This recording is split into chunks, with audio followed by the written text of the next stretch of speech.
in order to learn whatever lesson that we need to learn.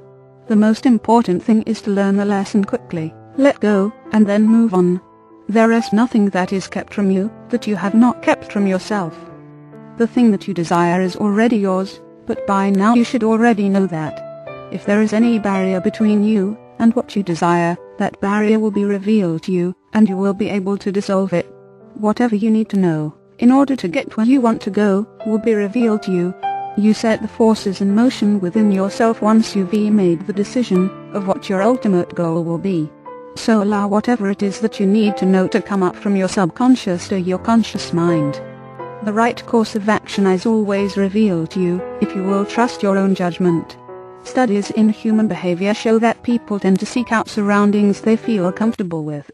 Once an individual's attitudes are developed, that individual will find an environment in which his attitudes and beliefs are accepted, and his current belief system is reinforced. What this means is that, if we don't make a conscious decision to change what is not working in our lives, we are going to stay in the same type of mental environment that we've been living in for years. Overcoming the fear of change. If beliefs are causing us pain and suffering, then why don't we change them? Why haven't we done what needs to be done to have exactly the kind of life that we want? It is because we've been programmed to fear change. We are addicted to certainty. We would rather be certain we are miserable than to risk being happy and satisfied. We are programmed to always look for security and survival, and we are also programmed to fear the unknown.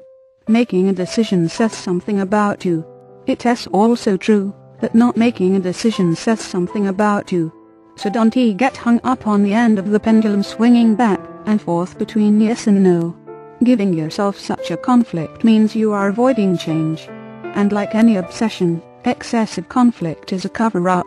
The yes and no of the conflict is a distraction to keep you preoccupied, so that you do not pay attention to something else. The something else is usually what will they say, or what if I make a mistake. Change involves dealing with the unknown. It involves going from the familiar to the unfamiliar, and it involves risk. If you changed your job today, how would you feel? Supposing you've just taken a job that provided a higher salary, more chances for advancement and better working conditions.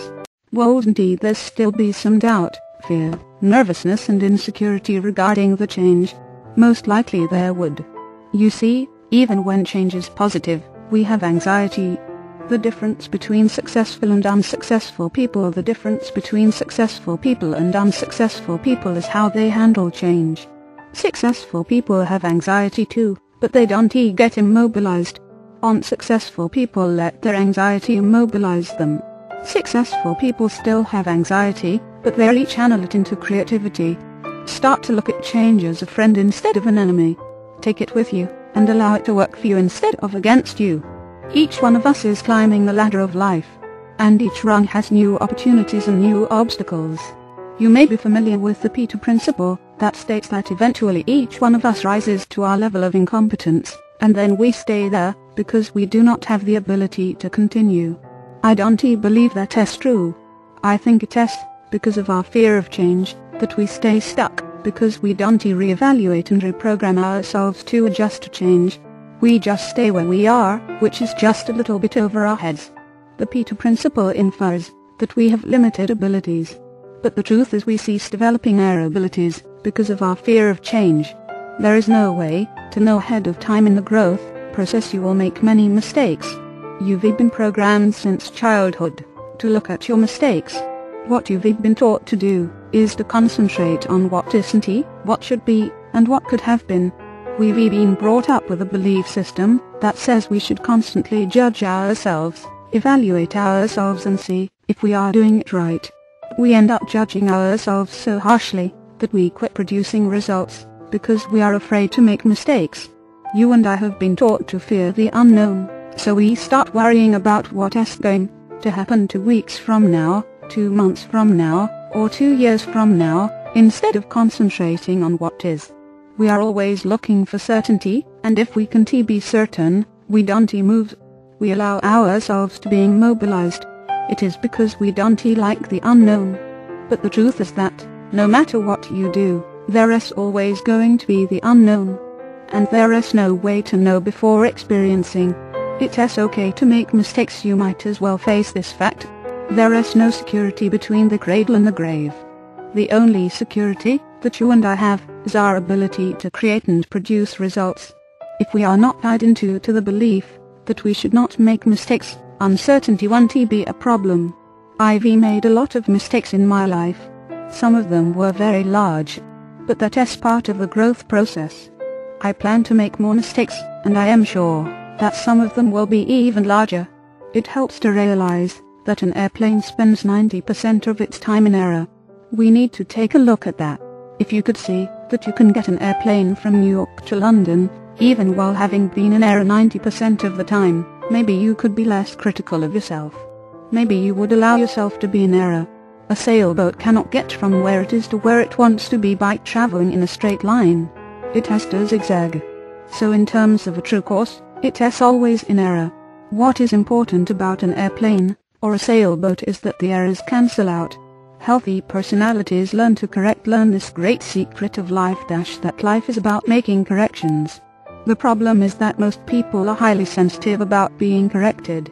The way that we respond to correction is a reflection of our own self-esteem.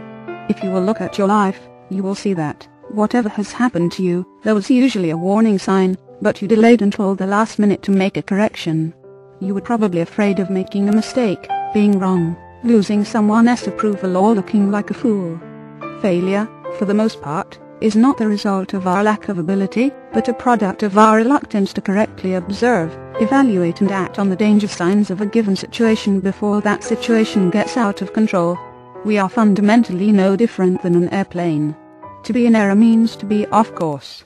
What is important is not that we are off course, but whether we make the correction that needs to be made. Most of us don't make the corrections because we are too busy protecting our ego. Most people's failures in life are products of justifying themselves and protecting themselves when they should be correcting themselves. Our willingness not to be in error and not to correct is the source of most of our failures. Successful people are like an airplane. They are willing to live in error, and they are willing to correct. For the most part, the problems that we face are the result of waiting until the last minute to do what needs to be done. What you get out of failure is the experience that you are not okay. Well, it is not true that you are not okay. You can improve yourself, you can improve who you are, the real you or your higher self. That is spiritually perfect. You can, however, improve your performance. Through ignorance you will make mistakes. So what? All you have to do is make corrections. Remember, you are not your results. Learn to detach yourself from what you have and what you do. Make sure you are clear in that, because if you are not, you will suffer for the rest of your life. Your responsibility is to just keep correcting when you get off course, because no matter how much you have it together, you will be off course much of the time. Successful people are people who are constantly busy doing things that they don't know how to do for sure. And that is the adventure of them. They don't know what the future will hold. All they know is that they are committed to a path, and they will do whatever has to be done to get to the next step, that gets them to the next step, that gets them to the next step, and so on. Unsuccessful people just live intimidated and immobilized by the fear of discovering that they are in error, or are making a mistake. Make a decision once and for all not to be one of these people. Look at the failures you've had in your life and notice how you were more concerned with being right, looking good, protecting yourself and not making a mistake than you were with making a correction. Somehow we've got in the notion that all we have to do is to get to the point where we will be smart enough so that we don't fail. What I want to tell you is that option is simply not available to you. It is like trying to eat once and for all. It can't be done. The more successful you are, the more mistakes you will make. People that don't do anything, don't make mistakes. Rather than start and commit themselves to a course of action, they allow themselves to be immobilized. They think that, as long as they don't do anything, they are safe. While that may be true, the price they pay in not realizing their dreams is far too high. It is time to give up hope. It is at this point that we must give up hope. We say things like, I hope this works, I hope I have enough money, I hope they will buy my products.